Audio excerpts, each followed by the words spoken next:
सभी को मैं प्रभु के over to Mrs Massey. Unmute करना बेटा। हाँ, ऑन कर दीजिए आप। पहले तो म्यूट कर लीजिए, अनम्यूट कर लीजिए। हाँ, ओके।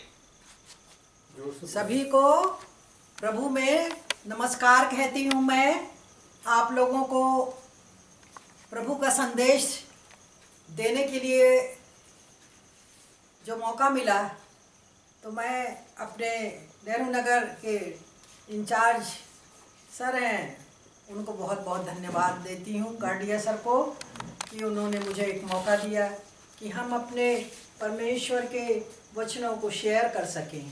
प्रियो, तो अभी आज जो मैंने जो विषय लिया है, ये है कि हमारे कितने मृत्यु होंगी।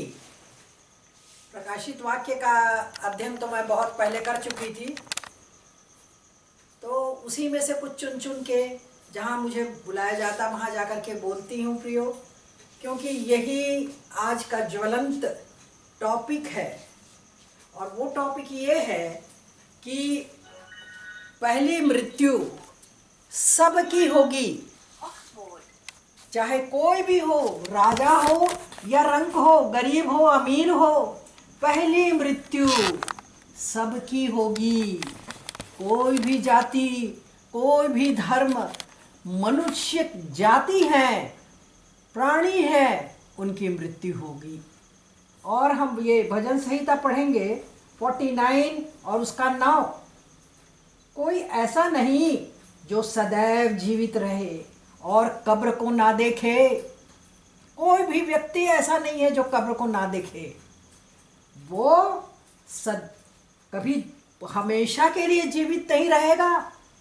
तो ये है पहली मृत्यु। जब हमारी उम्र हो जाती है, परमेश्वर की योजना के तहत हम प्रथम मृत्यु में प्रवेश करते हैं और हमारा शरीर जो मिट्टी का बना हुआ है, ये शरीर मिट्टी में मिल जाता है प्रियो, और हमारी आत्मा अलग हो जाती है हमसे। ये सारे लोगों के साथ होगा। पुरानी पीढ़ी में पुराने नियम के इस्राएलियों के, यहूदियों के और अन्य जातियों के लिए सब यही था। भजन संहिता 49 का 9, कोई ऐसा नहीं जो सदैव जीवित रहे और कब्र को ना देखे। अभी इस बीमारी में हमने देखा कितने लोग हमको छोड़कर चले गए, हमारे प्रिय चले गए यहाँ से। वो तो होना ही है, अवश्यम भावी है। हर मनुष्य के लिए, हर लोगों के लिए ये अवश्य है कि वो पृथ्वी से जाए और हमारा ये मिट्टी से बना हुआ शरीर मिट्टी को दे दिया जाए और हमारे प्राण जो है उससे अलग होकर के हमारी परमेश्वर की योजना के तहत स्थिति पर रहें। अब मैं जो असली चीज़ बताना चाहूँगी, इससे पहले अलेक्जेंडर द ग्रेट के बारे में बताना चाहूँगी प्रियो। वो कितना महान राजा था। जब उसकी मृत्यु हुई तो वो अपने शव यात्रा में अपने दोनों हाथ को बाहर रखने की उन्होंने निवेदन किया था, और उसके शव यात्रा को ले जाने वाले लोग वो उसके हाथ को बाहर निकाल कर रख चुके थे।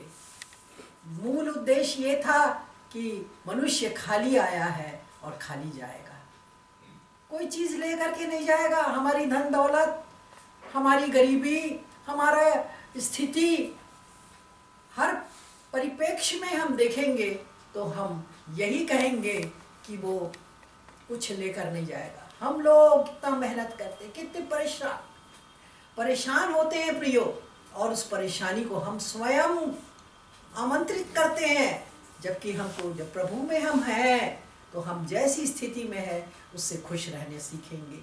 आज मैं आपको बताना चाहूँगी दूसरी मृत्यु। पहली मृत्यु तो होगी, पर दूसरी मृत्यु क्या है उसको हम देखेंगे प्रकाशित वाक्य की पुस्तक और उसका 20 अध्याय और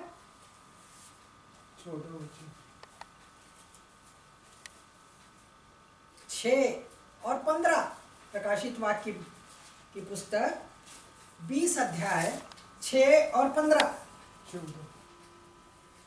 यहाँ लिखा है, जब तक ये 1000 वर्ष पूरे न हुए तब तक शेष मरे हुए न जी उठे। यह तो पहला पुनरुत्थान है, यानी पहला पुनरुत्थान है। और धन्य, ये तो पुरानी चीजें है, अभी जो मुख्य है वो पांच नहीं 6वां अध्याय है। धन्य और पवित्र वह है जो इस पहले पुनरुत्थान का भागी है। धन्य कौन है, पवित्र कौन है? जो पहले जी उठ के प्रभु के साथ चला जाता है, पहला पुनरुत्थान का भागी है। ऐसों की दूसरी मृत्यु का कुछ भी अधिकार नहीं होगा। इसका तात्पर्य ये है कि हम लोग जब मरेंगे तो कुछ लोग पहले उठ जाएंगे, पहला पुनरुत्थान होगा तो हम पर यीशु के साथ चले जाएंगे। और ये पहला पुनरुत्थान है। धन्य है वो जो पहले पुनरुत्थान का भागी है। हमसे कितने लोग बिछड़ गए, हो सकता है कि वो पहले पुनरुत्थान के भागी हो, परमेश्वर के साथ साथ उनका जीवन यापन होता रहा और परमेश्वर की योजना संपादित की गई। प्रियो, ऐसे लोगों को हमने खोया है। यह इनका पहला पुनरुत्थान है। अब हम लोग तो पहले पुनरुत्थान के लिए तैयार हो रहे हैं। तैयार रहो और तैयार करो। हमको तैयारी करना है और दूसरे को भी तैयार करना है। आजकल जहाँ कहीं भी मुझे आमंत्रित किया जाता है तो मैं हमेशा ये प्रकाशित वाक्य को ले रही हूँ। प्रकाशित वाक्य थोड़ा कठिन है समझना, पर वही अवश्यम भावी है, वो होने वाला है हमारे साथ। तो उनका ज्ञान भी रखना अनिवार्य है, आवश्यक है प्रियो। अब ये जैसे मैंने पढ़ा कि जो पहले पुनरुत्थान का भागी है, ऐसों पर दूसरी मृत्यु का कुछ भी अधिकार नहीं। पुनरुत्थित तो हो गए, अब दूसरी मृत्यु का उन पर अधिकार नहीं। वे परमेश्वर और मसीह के याजक होंगे और उसके साथ रहेंगे। उसका 14वां मैं पढ़ना चाहूंगी, प्रकाशित वाक्य 20 और 14। मृत्यु और अधोलोक आग की झील में डाले गए। न्याय किया गया। मृत्यु और अधोलोक आग की झील में डाल दिए गए। यह आग और झील दूसरी मृत्यु है। ये आग और झील हम लोग सामान्य भाषा में प्रियो कहते हैं नरक। ये दूसरी मृत्यु है।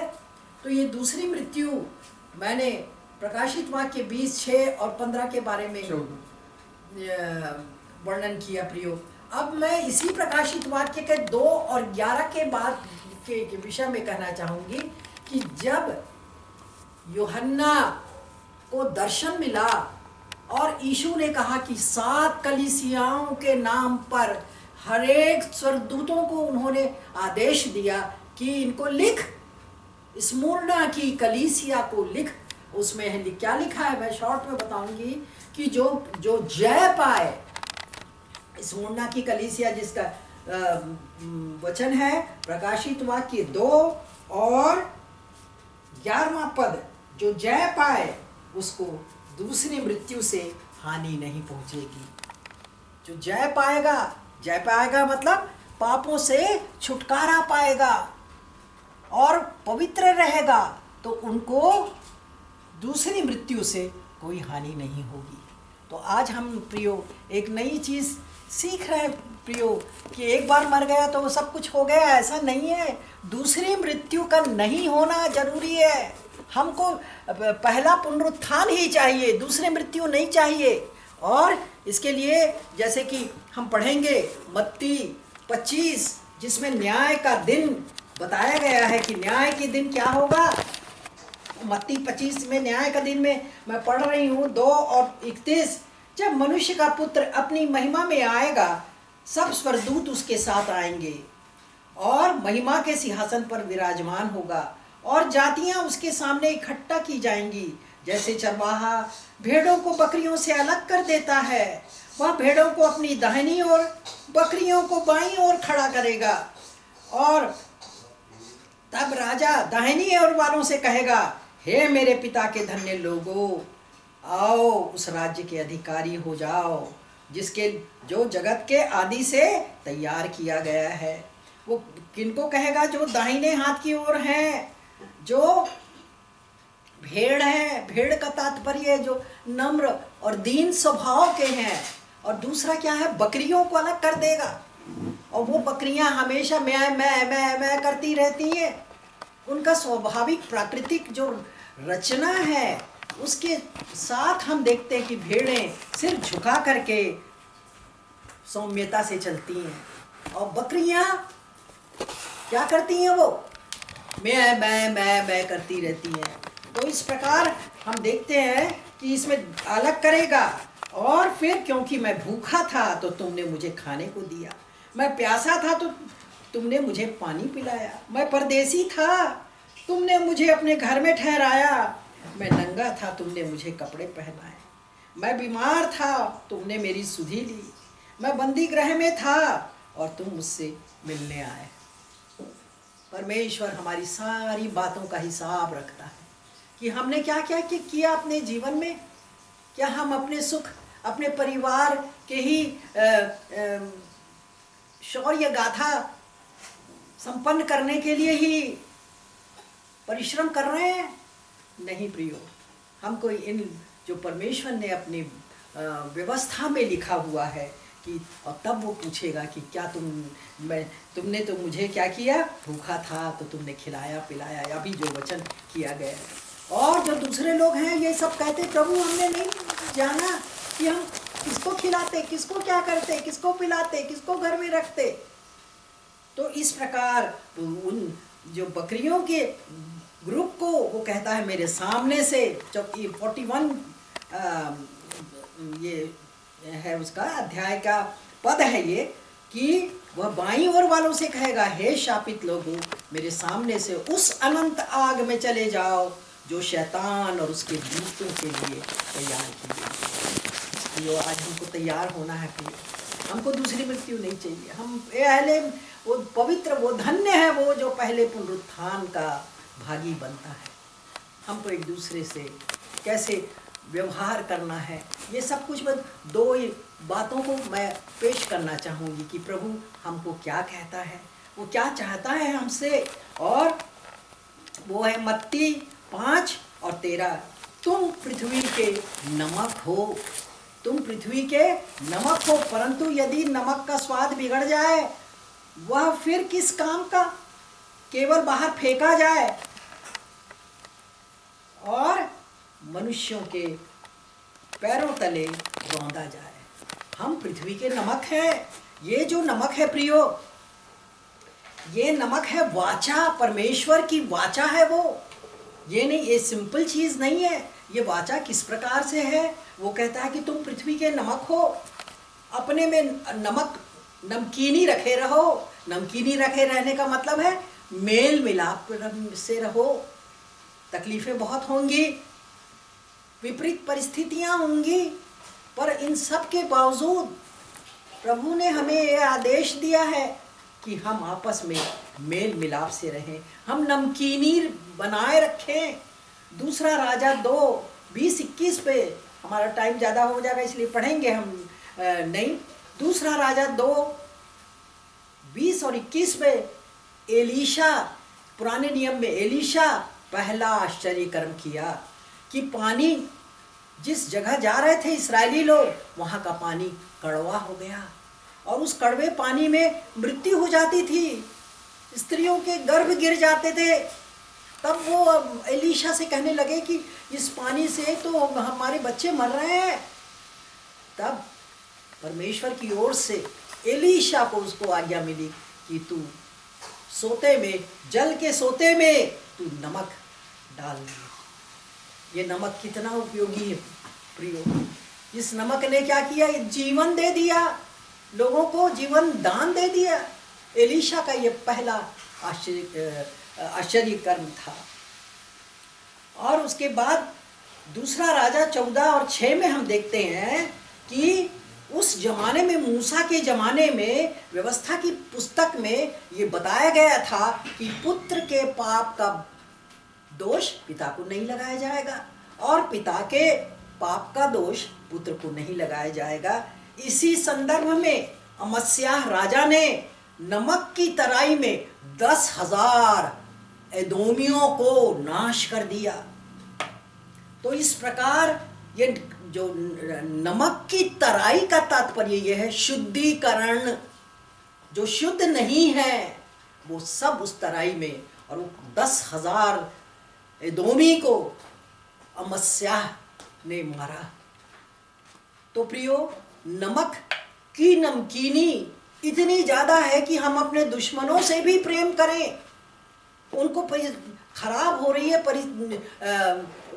हर परिस्थिति में वो परेशान हो रहे हैं, बच्चों को एडमिशन नहीं मिल रहा है, ये है वो तो हमारे बात नहीं मानेंगे, वो नहीं करेंगे, इस प्रकार की विपरीत परिस्थितियों को है। नहीं प्रियो, आपको प्यार करना है, सब किसी को प्यार करना है, अपने दुश्मनों के लिए भी मेज बिछाना है। यही तो है नमकीनी। नमकीनी अपने में लिए रहना है। तो इस प्रकार ये जो नमकीन जो है ये परमेश्वर की वाचा है प्रियो। वो वाचा बांधता है, अटल वाचा। गिनती 18-19 में लिखा है कि तेरे और तेरे वंश के लिए यहोवा की अटल वाचा सदा के लिए है, सदा जिंदगी भर के लिए, जब आखिरी समय तक वो अटल वाचा है। और इसीलिए वो लय व्यवस्था 2:13 में कहता है कि अपने सब अन्न बलियों को नमकीन कर बनाना, सब चढ़ावा जो करते हो उसमें नमक का चढ़ावा भी देना। ये नमक इंडिविजुअल कुछ नहीं है प्रियो। मैं जब इस्राएल गई थी तो इस प्रकार से नमक वगैरह लेकर के आई थी कि ये नमक देना है। और उस समय जो गाइड थे हमारे, वो गाइड बताते थे कि यहूदियों का जब विवाह होता है और जब लड़का और लड़की दोनों आते हैं उनके पक्ष वाले, तो वो क्या करते हैं, नमक लाते हैं पैकेट, और वो एक मिलाते हैं और ये दूसरा मिलाता है। तो इस प्रकार ये दोनों नमक को मिलाकर हिलाया जाता है प्रियो, और पूछा जाता है कि मेरा नमक कौन सा है, इनका दूल्हे वालों का क्या नमक है। तो इस प्रकार हम नहीं पहचान सकते। और ये बताता है कि हम एक दूसरे को क्या करना चाहिए, मेल मिलाप करना। विवाह के बाद कभी भी सोचना नहीं है कि हम दोनों अलग हों, हम दोनों परिवार एक साथ रहें, एक बन के रहें। मलाकी में लिखा हुआ है कि परमेश्वर सबसे ज़्यादा क्रोधित होता है तलाक से। वो यहूदियों का ये जो ये विवाह की जो ये है नियम है और विधि को जो मैं बता रही हूँ, वो उन्होंने इस्राएल में जो हमारे गाइड थे वो बता रहे थे।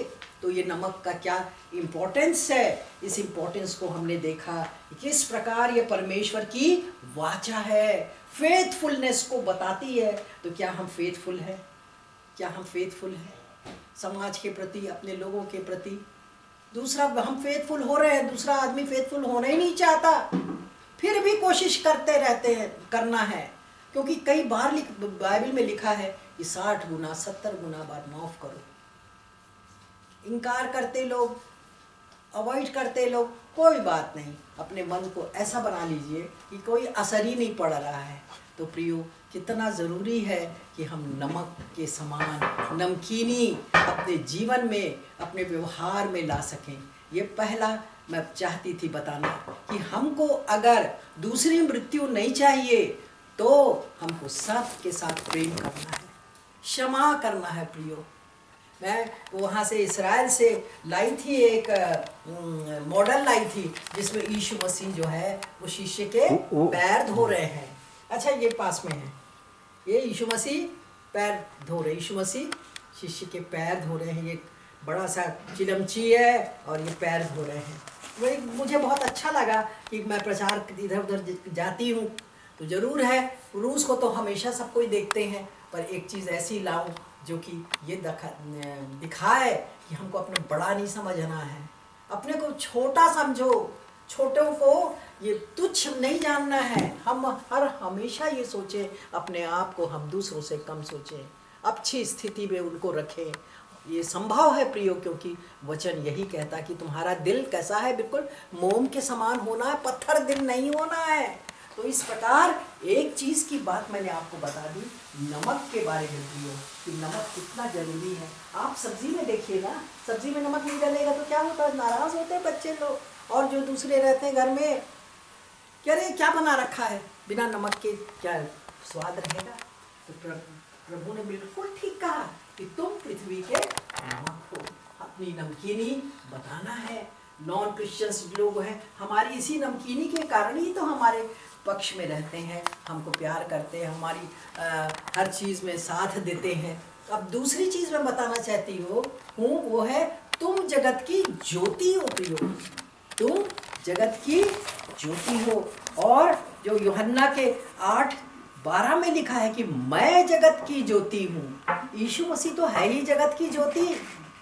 यीशु मसीह परमेश्वर और पवित्र आत्मा त्रिएक परमेश्वर। जब सृष्टि की रचना की गई तो पहले दिन सूरज नहीं बना, वो परमेश्वर की रोशनी ही पड़ती रही और उस रोशनी से फिर सारे कार्य होते रहे। सूर्य और चंद्रमा तो बाद में बनाया उन्होंने, परंतु पहले परमेश्वर की ज्योति। प्रकाशित वाक्य में जब यीशु मसीह दर्शन दे रहे हैं यूहन्ना को, तब वो उसमें लिखा है प्रियो कि आंख ज्वाला के समान ज्योतिर्मय है और उसके श्वेत बाल हैं और उसके हाथों में वो तलवारें हैं और ये 7 तारे हैं प्रियो। और वो 7 तारे जो है ये दिखा रहा है, ये वहीं से लाए इस्राएल से हमने, ये 7 कलीसियाएं हैं और ये 7 दीवट है। तो उनको परमेश्वर ने ऐसा ज्योतिर्मय परमेश्वर जो ज्योति से भरा है, मूसा देख नहीं पाते, हर कोई परमेश्वर को देख नहीं सकता उसकी ज्योति के कारण प्रियो। तो हमको क्या कह रहे हैं, तुम जगत की ज्योति हो, हम जगत की ज्योति हैं प्रियो। और उस समय क्या कर हो, बच्चे थे तो हम लोग बड़ा सुंदर सा गाना गाते थे, एक छोटा दिया प्रभु का दूर चमकने दूं, एक छोटा दिया प्रभु का दूर चमकने दूं, एक छोटा दिया प्रभु का दूर चमकने दूं, हर जगह हर समय रोशनी दूं, टोकरी के नीचे रख दूं क्या नहीं चमकने दूं, टोकरी के नीचे रख दूं क्या नहीं चमकने दूं, टोकरी के नीचे रख दूं क्या नहीं चमकने दूं, हर जगह हर समय रोशनी दूं, उसको जाके फूंक दूं क्या नहीं चमकने दूं, उसको जाके फूंक दूं क्या नहीं चमकने दूं, उसको जाके फूंक दूं क्या नहीं चमकने दूं, हर जगह हर समय रोशनी दे। हम रोशनी देने वाले बन जाएं। अंधकार तो पाप है, इस पाप से अलग रहकर रोशनी बिखेरने वाले बन सके प्रियो। और ये रोशनी बिखेरने में यीशु मसीह में प्रथम है, वो प्रथम है, वो जगत की ज्योति है। उनकी ज्योति से के बाद ही तो सारी पृथ्वी का निर्माण हुआ है, सृष्टिकरण हुआ है। और हम एक उदाहरण देखेंगे, वो ये है 10 कुमारियों का, जो मशाले लेकर के जा रही हैं दूल्हे से मिलने के लिए, और अपने मशाल लेकर के सब जा रही हैं, और सब जब जाती हैं इंतज़ार करती रहती हैं। हम भी इंतज़ार कर रहे हैं प्रियो, हम लोग भी दुल्हन हैं, हमको लेने यीशु मसीह आने वाले हैं, हम इंतज़ार कर रहे हैं प्रियो। और जब ठीक समय पर हम उतने तैयार नहीं हैं, हम परफेक्ट नहीं है प्रियो, पर हमको हमेशा तैयार रहना है कि आज हमारी मृत्यु हो जाए तो हम प्रथम पुनरुत्थान के भागी हो सके। इसको लापरवाही से नहीं लेना है, चाहे कोरोना आए, मरी आए, तकलीफ आए, हमेशा हमको तैयार रहना है कि जब हम अपना शरीर छोड़ते हैं तो हम प्रथम पुनरुत्थान के भागीदार बन सके। अब ये 10 कुमारियों के सामने जब ये निकली मशाले लेकर, उसके बाद ये अर्धरात्रि को नींद आ गई उन्हें, और उनकी मशालें बुझनी सी लगी 5 कुमारियों की, और जो दूसरी बुद्धिमान समझदार कुंवारियाँ थीं वो पहले से ही तेल रखी हैं। और वो तेल क्या बताता है? आपका पवित्र आत्मा का दिल, आपके मन में यीशु की चाहत, आपके मन में यीशु के प्रति अगम्य प्रेम, ये सब कुछ वो तेल दिखाता है कि वो तेल रखी थी और उन्होंने उस तेल को इस्तेमाल किया। और जब दूल्हा आया तो अंदर चली गई। अंदर जाने के पहले ये जो बेचारी मासूम या बेचारी यही बोलेंगे मनुष्यों को, वो सोचे कि नहीं प्रभु तो अभी आ रहा है, अभी तैयार कर लेते, बाद में देखेंगे। अरे कितना साल हो गया प्रभु आएगा करके हम लोग तैयार करते हैं और प्रभु तो अभी तक नहीं आया। नहीं प्रियो, कभी भी उनका आगमन होगा, हमेशा हमें तैयार रहना है। उनके आगमन में यदि देर है तो हमारी मृत्यु तो कभी भी हो सकती है। क्या हम गारंटी ले सकते हैं कि आज हम हैं कल नहीं रहेंगे? तो इस प्रकार अपने आप को तैयार करना प्रियो। आप दूसरी मृत्यु हमें नहीं होना चाहिए। दूसरी मृत्यु में न्याय के बाद क्या स्थिति रहेगी? हमने मत्ती रचित सुसमाचार में पढ़ा, भेड़ों को और बकरियों को अलग किया गया और जो भेड़ है उन्हें राज्य में शामिल होने का आमंत्रण मिला। और जो इसमें नहीं थे, जो बकरियों के समान मैं करते रहते थे, कुड़कुड़ाना, बुड़बुड़ाना, बुराई करना, कुटिलता, ये ढेर सारे पाप है, बाइबल में लिखा है। तब पढ़ेंगे प्रकाशित वाक्य का तो उसमें सब मिलेंगी कि किस प्रकार न्याय के दिन जो चीज़ है वो मत्ती 25 में लिखा हुआ है प्रियो, कि कौन कौन लोगों को उस दूसरी मृत्यु को भोगना पड़ेगा। मत्ती 25 पढ़ लीजिएगा प्रियो, ताकि हम हर एक पक्ष में, एक एक बिंदु में कहीं भी हम में कठोरता ना रहे, किसी बिंदु में हम पीछे ना रहे, हम तैयार रहे प्रियो। केवल यहाँ पर संसार में रह करके प्रचार करके नाम कमा करके क्या मतलब? इतना एजुकेशन करने का कोई मतलब नहीं प्रियो। क्या मतलब है इसका? ये तो सब व्यर्थ है। अलेक्जेंडर द ग्रेट का हमने देखा, क्या चीज़ मिला? विश्व विजेता, उनको क्या मिला? परंतु हम जो हैं वो ये देखना है कि हमको पूरे तराजू में जब तौला जाएगा तो हम इस तराजू में कम ना निकले। थुआतीरा की कलीसिया को लिख कि तुझे तौला गया और तू कम निकला, तो कहाँ जाएगा? दूसरी मृत्यु उसके लिए है। जो आग और गंधक में है वो अधोलोक और मृत्यु दोनों चली जाएंगी। उस बात की चिंता करना है। अभी चिंता करते हैं हम, हमारे इतनी बीमारी हो रही है, कोरोना फैल रहा है, ये करा रही है। अपने दिल का गंदगी को हमें निकालना है प्रियो। दिल में जो गंदगी किसी के लिए कुछ है उस भाव को निकाल दीजिए। हालांकि ये बहुत कठिन है प्रियो, बहुत कठिन है, बहुत कठिन, पर फिर भी मसीह कहता है प्रियो हमको ये सब चीज़ों को भूल करके और परमेश्वर के कहे अनुसार हम कार्य करें, उसकी व्यवस्था का पालन करें। बहुत कठिन है, पर फिर भी हम ये सब बातों को चाहते हैं कि सब जाने कि हम ये आखिरी दिनों में आ गए हैं और हमको तैयार रहना है। केवल अपने बच्चों में, अपने परिवार में सीमित नहीं रहना प्रियो, हम दूसरों को सिखाना है। हमको सिखाने वाले बनाया है उन्होंने। यीशु मसीह ने हमको चौकीदार बनाया प्रियो। चौकीदार का तात्पर्य क्या है? अभी वो मेरा टॉपिक नहीं है, परंतु फिर भी जब हम कुछ चीज़ गलत देखते हैं तो हम बोलते हैं। अगर हम नहीं बोलेंगे तो इसका मतलब हम उसमें शामिल हैं नहीं प्रियो। कोई वचन के विरोध में कुछ हो रहा है तो आपको बोलना है। आप फिर विरोधी हो जाएंगे, दुश्मन बन जाएंगे, आपसे नफरत करेंगे, क्रोधित होंगे, वो तो होना है। यदि हम यीशु के पीछे चलेंगे तो हम शहीद होंगे ही, शहीद होना ही है हमें, क्योंकि हमें वचन को बताना है सबको। एडजस्टमेंट नहीं चलता प्रियो, सामंजस्य नहीं चलता प्रियो। आप उनसे कोई बदला नहीं लेंगे, आप कुछ उनसे द्वेष नहीं रखेंगे, परंतु बदला तो देंगे, क्योंकि वचन तो लिखा है कि मैंने तुम्हें भेजा है सिखाने वाले। तो चौकीदार ये बताया गया है। तो ये चीज़ है, हम क्यों ना इस चीज़ में मेहनत करें, नमक बने और हम ज्योति बने, ताकि ये सब चीज़ हम दूसरों के आत्माओं को जीतने के लिए सब कार्य कर सकें। सारी बातों के लिए मैं परमेश्वर को महिमा देती हूँ। मैं बहुत दिन से सोच रही थी कि मैं अब जो भी कहीं भी मुझे बुलाया जाता है, मैं ज़रूर दूसरी मृत्यु के बारे में बताऊंगी, ताकि लोग सचेत हो जाएं। तुम तैयार रहो और दूसरों को भी तैयार करो सारी बातों के लिए। और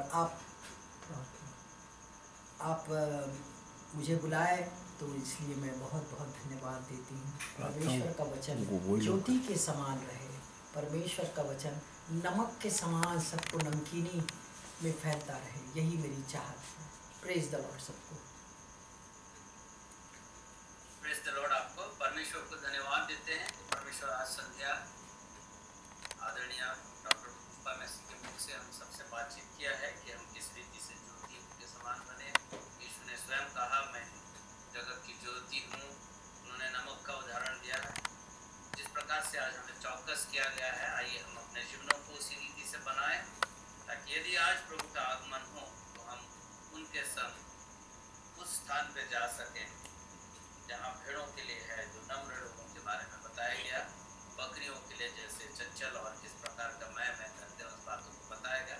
इन बातों को हम कल्पना करें और अपने आंखों को बंद करें इस समय और प्रार्थना में जाएंगे। हम 3 प्रार्थना करेंगे। सबसे पहले मैं निवेदन करूंगा विशेष अनीता वाला विलियमसन से कि वो आज के वचन के लिए और बीमारों के लिए प्रार्थना करेंगे। बीमारों के लिए मैं आपको बताना चाहता हूँ, मिसिस राजश्री पॉल का वेलोर में